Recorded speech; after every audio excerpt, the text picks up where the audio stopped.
दोस्तों नमस्कार, मेरा नाम रविकांत भारती है। इजराइल ने एक अमानवीय घटना किया है, एक आतंकी घटना किया है, जिसमें गाजा पट्टी के एक अस्पताल पे बम बरसाया है और परिणाम स्वरूप 500 से ज्यादा लोग मारे गए हैं, जिसमें छोटे छोटे बच्चे हैं।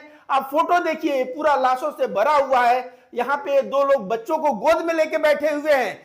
किस तरह से जो है हमला हुआ है, और इजराइल डिफेंस फोर्स को थोड़ा सा भी शर्म नहीं है। यह कह रहा है कि हमास के लोगों ने रॉकेट छोड़ा और वही जो है मिसफायर हो गया, जिसकी वजह से अस्पताल पे पड़ गया। लेकिन इनकी सच्चाई भी पता चल गई कि पहले ही इनका नेशनल स्पोक पर्सन बोल चुका है कि हम लोगों ने गाजा पट्टी के अस्पताल पे बम गिराया और बम गिराने के बाद हमास के आतंकी मारे गए। लेकिन सच्चाई तो यह है कि बच्चे मारे गए हैं और आम नागरिक मारे गए हैं। और उसी अस्पताल प्रीमाइसेस में दोस्तों एक दिन पहले बच्चे खेल रहे होते हैं। आप सोचिए, हमला जहां हुआ है, इस तरह से बच्चे खेल रहे हैं एक दिन पहले। मतलब कैसे जगह ये लोग हमला किए हैं। और कुछ अंधभक्त सही में भारत का भी नाम कलंकित कर रहे हैं। इजराइल के ऐसे कारनामे पे पूरा विश्व इजराइल को कंडेम कर रहा है, लेकिन जंतर मंतर पे कुछ चमन लोग जुट के जय इजराइल का नारा लगा रहे हैं। ऐसे भी इस देश में अमानवीय लोग हैं जो बने हैं हाड़ मांस के ही, लेकिन इनके अंदर थोड़ा सा भी भावना नहीं है। ये लोग जो है अंधभक्ति में इतना लीन है कि ये लोग जो है जय इजराइल का नारा लगा रहे हैं। अमेरिका के प्रेसिडेंट का भी बयान आया है, उसके बारे में हम लोग चर्चा करेंगे दोस्तों। और साथ साथ ये जो सुधीर चौधरी है, यह तिहाड़ी कह रहा है कि सभी मुस्लिम देश जो है ना, शरण दे दो गाजा पट्टी के मुसलमानों को। 20-20 हजार भी शरण दोगे तो 52 देश है, सबको शरण मिल जाएगा। तो इसको भी मैं बहुत अच्छा फटकार लगाने वाला हूं। और आपको बता दे, पप्पू यादव यह कह रहे हैं कि इजराइल जो घटना किया है, अस्पताल पे हमला, 500 से ज्यादा लोग मरे हैं, यह एक आतंकी घटना है। और इन्होंने फिलिस्तीन को आजाद कराने के लिए विश्व के अन्य देशों से भी इन्होंने मदद मांगा है कि सभी देश एकजुट होकर फिलिस्तीन को आजाद करवाएं। राम प्रतापगढ़ी ने भी कहा कि अस्पताल पे बम बरसाने वाला देश असलियत में सबसे बड़ा आतंकवादी है। इस तरह से इनका भी बयान आया है। और एक मिश्रा अमरेश जी हैं, ट्विटर पे इन्होंने ट्वीट किया है कि जो बम गिरा है अस्पताल पे, जिस तरह से वह बिल्डिंग को छेदता हुआ अंदर चला गया है, वैसे अच्छे किस्म के हथियार हमास के पास नहीं है। तो दोस्तों आइए इन्हीं विषयों पे हम लोग चर्चा करते हैं। पहले डॉक्टर प्रेस कॉन्फ्रेंस कर रहे हैं। अब आप सोचेंगे, जिस डॉक्टर को इलाज करना चाहिए, आखिर वह प्रेस कॉन्फ्रेंस क्यों कर रहा है?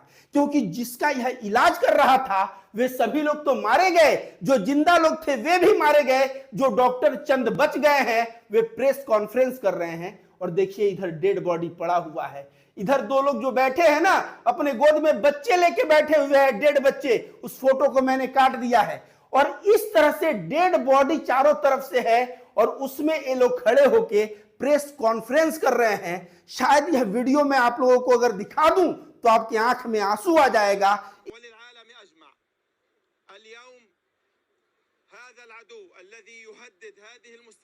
इस तरह की अमानवीय घटना शायद इतिहास में, जब हॉलोकास्ट हुआ था, हिटलर गैस चैम्बर में लोगों को डाल डाल के मार रहा था, शायद उस वक्त हुआ था। और अभी जो है 2023 में इजराइल जिस तरह से हमला कर रहा है, अभी देखने को मिल रहा है। दोस्तों देखिए किस तरह से हमला हुआ है, लाशों की ढेर बिछ गई है। और इजराइल डिफेंस फोर्स जब पूरा विश्व विरोध पे आ गया, हर एक जगह जो है मुर्दाबाद के नारे लगने लगे, तब इजराइल डिफेंस फोर्स का क्या कहना है? A failed rocket launch by Islamic Jihad terrorist organisation hit the Al Ahli hospital in Gaza city. यह कह रहा है कि इस्लामिक जिहाद से प्रेरित आतंकवादियों ने एक मिसाइल छोड़ा और वह मिसाइल जो है जाके उस अस्पताल पे ही लग गया, मिस फायर हो गया और इसके वजह से लोगों की जान गई। लिख रहा है IAF footage from the area around the hospital before and after the failed rocket launch by the Islamic Jihad terrorist organisation. ये कह रहे हैं इस्लामिक जिहाद के टेररिस्ट ऑर्गेनाइजेशन द्वारा 2 रॉकेट छोड़ा गया और मिस होकर अस्पताल पे पड़ा, उसका फुटेज है। ये भाई साहब के पास फुटेज है, लेकिन पूरा विश्व ने इनकी चोरी पकड़ ली, इनका झूठ पकड़ लिया। ये देखिए, यह बंदा जो है इजराइल का स्पोक पर्सन है, डिजिटल स्पोक पर्सन। और जब अस्पताल पे हमला हुआ उस वक्त का ट्वीट देखिए, Israel air force struck Hamas terrorist base inside hospital in Gaza. मतलब हमास के आतंकी जहां थे उस अस्पताल पे इजराइल ने हमला किया। अब multiple number of terrorist are dead, बहुत सारे आतंकवादी मारे गए।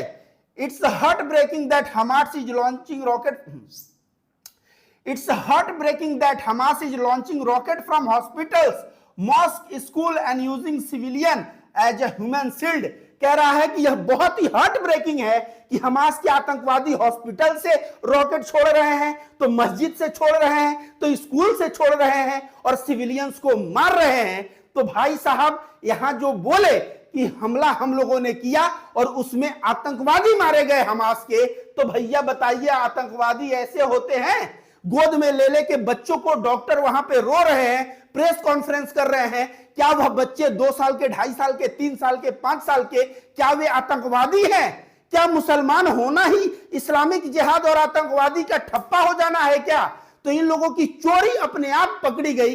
कहा जाता है ना, सांच को आंच नहीं और झूठ को पांव नहीं। जो झूठ ये लोग बोलने का प्रयास कर रहे थे, उस झूठ को इन्हीं का जो डिजिटल स्पोक पर्सन है उसने सामने लाके रख दिया। दोस्तों आप सभी को बता दें, एक बात आप लोगों को ध्यान में दे दें कि जो भी हमास के पास जो है हथियार है, हमास उतना अत्याधुनिक हथियार नहीं है। इजराइल देश है, इसके पास हथियार है कि एक बम मार रहा है तो पूरा का पूरा बिल्डिंग ध्वस्त हो जा रहा है, लेकिन हमास का आप एक रॉकेट नहीं दिखा सकते जो इजराइल में पड़ा और पूरा बिल्डिंग को ध्वस्त किया।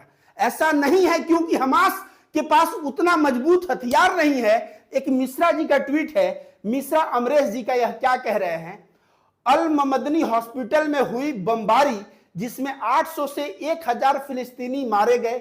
इजराइल झूठ की हमास का बम गलती से वहां गिर गया को बेनकाब कर दिया।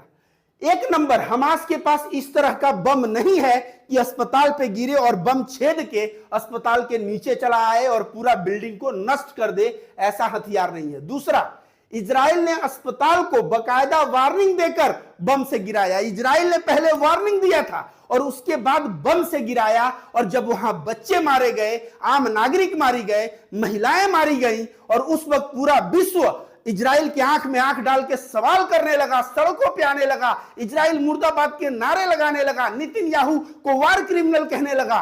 उस वक्त जो है ये लोग कह रहे हैं कि भैया उन्हीं का मिसाइल उन पे गिर गया है। तो कितना बड़ा झूठ है यह देखिए, मिश्रा जी ने उसका पर्दाफाश किया है। तीसरा, इस घटना के आगे पीछे अल्दूरा जैसे और अस्पताल, स्कूल आदि पे इजराइल ने ऐलान करके बम दागे हैं, तो यह अपवाद नहीं है बल्कि इजराइल ने सोची समझी रणनीति का हिस्सा है। क्या इस पहलू को नोट करेंगे? इन्होंने कह दिया है कि इजराइल पहले भी जब बम गिराया, रॉकेट गिराया, मिसाइल गिराया तो तमाम स्कूल और अस्पतालों का नाम अनाउंस करके गिराया, लेकिन आज यहां पे लाश जो है मासूमों का है, तो इजराइल जो है कह रहा है कि जो है हमास के आतंकवादी ही अपने ही अस्पताल पे बम गिरा लिए क्योंकि वह जो है मिस फायर हो गया। तो इस तरह का बेतुका बयान अंधभक्त जो है इसके बाद जो है इनको अपना बाप मान सकते हैं, लेकिन हम लोग नहीं मान सकते इनके बातों को। दोस्तों आपको बता दें, जो मरे हैं ना उसमें बहुत संख्या में बच्चे हैं। एक दिन पहले उसी अस्पताल के प्रीमाइसेस में यह बच्चे हंसते खेलते यहां पे गेम खेल रहे हैं, और एक दिन बाद बच्चे जो है 100 के रूप में वहां पड़े हुए हैं। आप अंदाजा लगाइए कि क्या इस घटना को अगर कोई भी कहे कि इजराइल अच्छा कर रहा है, तो क्या वह इंसान है? क्या उसके अंदर इमोशंस है? क्या उसके अंदर भावनाएं हैं? अगर भावनाएं नहीं हैं तो फिर वह क्या है? वह नफरती चिंटू है। और वही नफरती चिंटी लोग यहाँ पे हिंदुस्तान जिंदाबाद का नारा लगा रहे हैं और उसके बाद इजराइल जिंदाबाद का नारा लगा रहे हैं। मतलब हिंदुस्तान जिंदाबाद तो मैं भी कहता हूं, लेकिन इजराइल जिंदाबाद मैं नहीं कहूंगा।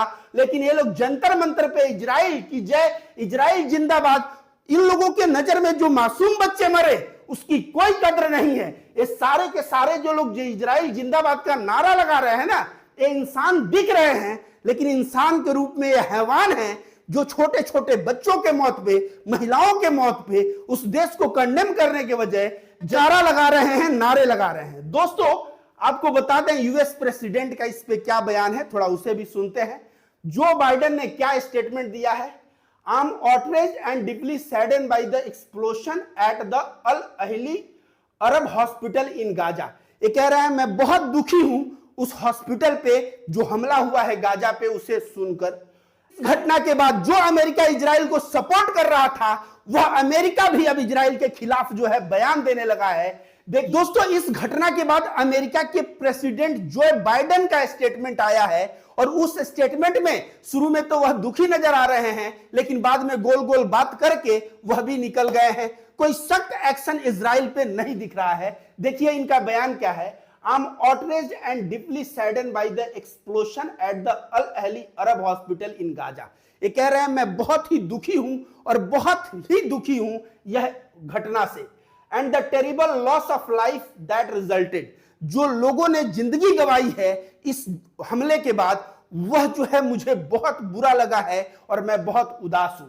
Immediately upon hearing this news, इस न्यूज को सुनने के तुरंत बाद I spoke with King Abdullah II of Jordan. Jordan के किंग अब्दुल्ला II से मैंने बात किया, and prime minister Netanyahu of Israel, और इजराइल के प्राइम मिनिस्टर नेतन्याहू से बात किया, and have directed my national security team to continue gathering information about what exactly happened. और ये कह रहे हैं कि मेरे जो राष्ट्रीय सुरक्षा के लोग हैं, मैंने उनको ड्यूटी पे लगा दिया कि इंफॉर्मेशन गैदर करो कि भाई किस तरह से कौन जो है गुनहगार है और कैसे हमला हुआ है उस हॉस्पिटल पे। इसके बाद है the United States stand unequivocally for the protection of civilian life during conflict, and we mourn the patients, medical staff and other innocent killed और वुंडेड इन द ट्रेजेडी। इनका कहना है कि यूनाइटेड स्टेट जब भी civilian के ऊपर अत्याचार होता है तो बहुत ही ऊंचा आवाज में विरोध करता है, और यह जितने भी हॉस्पिटल स्टाफ, जितने भी मरीज, जितने भी डॉक्टर मरे हैं उनके लिए ये लोग बहुत ही दुखी हैं। जितने भी मासूम और इनोसेंट लोगों का मर्डर हुआ है, किलिंग हुआ है, उससे ये लोग बहुत ज्यादा दुखी हैं। ये प्रेसिडेंट का बयान है अमेरिका के। लेकिन आप दुखी हैं, यह घटना आपको बहुत दुख पहुंचाया। आपने नेशनल सिक्योरिटी को बोला कि भाई इंफॉर्मेशन जुटाओ, लेकिन आपने इजराइल पे एक्शन क्या लिया? यहां पे तो एक्शन की जरूरत है, और तुरंत प्रभाव से कहना चाहिए कि इजराइल तुम ये सब जो कर रहे हो इसे बंद करो, और गज्जा पट्टी के जो हमले हैं उसको तुरंत प्रभाव से अमेरिका जैसा शक्तिशाली देश रुकवा सकता है। लेकिन बाइडेन भी यह उदास, दुखी, सब कुछ दिखाते हुए, गोल मटोल बात करते हुए आगे निकल गए। और दोस्तों, जो हमले हो रहे हैं फिलिस्तीन के मुसलमानों पे हो रहे हैं, और जो अरब देश हैं उसी के अगल बगल हैं, और अरब देश इतने पैसे वाले, इतने शक्तिशाली हैं, इन लोग चाहे तो अमेरिका पे प्रेशर बना सकते हैं। इनका वर्ल्ड बैंक में 23% है, और हर एक जगह जो है यह यूरोपीय देशों को सहायता देते हैं। ऐसे में अगर यह कहें कि हम सहायता नहीं देंगे और यह प्रेशर बनाना चाहें तो अमेरिका पे भी प्रेशर बना सकते हैं। लेकिन पता नहीं इन अरब देशों को क्या हो गया है कि यह मौन साधे हुए हैं। सही में जब मानवता इस तरह से सामने दम तोड़ रही हो, और खासकर अरब देश मुसलमानों का देश है, तो वह जो है मुसलमान मर रहा है, बच्चे मर रहे हैं, और ऐसे में वह वैश्विक प्रेशर नहीं बना पा रहा अमेरिका इजराइल पे, तो मुझे उनके ऊपर भी लगता है कि कहीं ना कहीं उनके काम में त्रुटि है और वह अपना काम अच्छे से नहीं कर रहे हैं। और दोस्तों, ये देखिए चश्मा पहना हुआ सुधीर तिहाड़ी, तिहाड़ जेल में चक्की पीस चुका है, अपने आदतों से बाज नहीं आता। इसने क्या बयान दिया है? यहूदियों का सिर्फ एक देश है इजराइल, लेकिन मुसलमानों का 57 देश है। OIC के 57 मुस्लिम देश अगर चाहे तो गाजा के 20 लाख मुसलमानों को शरण दे सकते हैं। हर देश के हिस्से में सिर्फ 35,000 शरणार्थी आएंगे। क्या यह 57 इस्लामिक देश गाजा के 20 लाख लोगों की जान बचा पाएंगे? तो इस सुधीर तिहाड़ी को कहना चाहिए कि गाजा पट्टी फिलिस्तीन का है, वहां पे इजराइल हमला कर रहा है, गलत है, इसको विरोध करना चाहिए। तो ये नया एक बुद्धि दे रहा है कि अपना ही जो जमीन है उसको छोड़ के तुम लोग भागो, और जितने इस्लामिक देश हैं वह भी जो है 35-35 हजार को शरण दे दें। और शरण दे दे, इस गधे को यह भी नहीं पता कि अभी वे लोग इतने बड़े बाउंड्री में है, इतना बड़ा वाल है, इजराइल के बिना इजाजत के वहां कुछ ना आता है ना कुछ जाता है। गाजा पट्टी एक खुला जेल है, वहां के बच्चे जब जन्म लेते हैं तो इजराइल से सर्टिफिकेट लेना पड़ता है। इसके बारे में यह नहीं बताएगा, खुले जेल के बारे में यह नहीं बता पाएगा। सोचिए एक देश और जेल में क्या अंतर है। तिहाड़ में जो गया था, तिहाड़ जेल में कोई बंद रहेगा ना, तो उसको बाहर निकलने के लिए गवर्नमेंट का परमिशन चाहिए, वो बाहर नहीं निकल सकता। लेकिन अगर एक देश है तो आपके पास पासपोर्ट है, वीजा अप्लाई करके घूम सकते हैं। तो गाजा पट्टी के लोग जो है खुले जेल में हैं, बिना इजराइल के परमिशन के ना वो किसी देश जा सकते हैं और न ही वह जो है अपने लिए खाने पीने या कोई भी अच्छा सामान इंपोर्ट कर सकते हैं। सब पे इजराइल नजर रखा है और बहुत लंबा चौड़ा दीवार बनाया है। तो ये भाई साहब इसको बोलने के बजाय ये एक नया बुद्धि देता है। इसको साइंटिस्ट अपने आप को मानता है, लेकिन इसको जूता का माला पहना के इसको कितना भी घुमाया जाए ना, इसका सारा साइंटिस्ट गिरी फेल हो जाएगा। पहले बोल रहा था कि 2000 नोट में नैनो चिप है, क्या हुआ? इस तरह के वैज्ञानिक भारत में जो है ना, तुम्हारे जैसे वैज्ञानिक जो है नाले और गटर में पड़े हुए पाए जाते हैं। यह जो है देश में केवल नफरत फैलाने के लिए पैदा हुआ है और नए नए कॉन्सेप्ट देने के लिए पैदा हुआ है। यह कभी भी सत्य को सत्य नहीं दिखाता और लोगों को भ्रमित करने के लिए अलग अलग कॉन्सेप्ट लेके आता है। एक तरफ सुधीर तिहाड़ी जैसे लोग हैं और एक तरफ कुछ ऐसे सच्चे भारत मां के सुपुत्र हैं जो ऐसी बातें कर रहे हैं, जो सही बातें कर रहे हैं। इसी में है एक पप्पू यादव। पप्पू यादव क्या कह रहे हैं? इजराइल एक आतंकवादी देश है, उसने एक अस्पताल पर बम गिरा के 500 बच्चों को मार डाला। पूरी दुनिया को फिलिस्तीन को आजाद कराने एवं इजराइल के आतंकवाद के सर्वनाश के लिए आगे आना चाहिए, अन्यथा ऐसी लाचार बेशर्म दुनिया को मर जाना चाहिए। मतलब अच्छे से पप्पू यादव लताड़ा है कि या तो दुनिया को बेचार और लाचार बन के रहना है तो इससे अच्छा मर जाना चाहिए, और अगर जिंदा हो तो फिलिस्तीन की आजादी के लिए तुम्हें सामने आना चाहिए और इजराइल के इस आतंकवाद पे फुल स्टॉप लगना चाहिए, उसका विरोध होना चाहिए। मैं सैल्यूट करता हूं धरती मां के ऐसे सच्चे सपुत्र को जो इस तरह की बात करते हैं। और मैं जो है जूते के माला पहना के घुमाने वाला काम करता है, ये जो है एक कुपुत्र है, हमारे देश में पैदा हुआ। यहां देखिए इमरान प्रतापगढ़ी क्या कह रहे हैं? अस्पताल पर बम बरसाने वाला देश असलियत में सबसे बड़ा आतंकवादी है। देखिए एक आतंकवादी की परिभाषा क्या होती है? कुछ लोगों को मार देना। यह कह रहे हैं कि जिस तरह अस्पताल पे बम गिराया गया, आतंकवादी मासूमों को मारता है, मासूमों को मार दिया गया, तो ये कह रहे हैं कि यह सबसे बड़ा आतंकवादी है। कहीं ना कहीं इमरान प्रतापगढ़ी के भी बातों से मैं पूर्णतः सहमत हूं और इनको भी सैल्यूट करता हूं।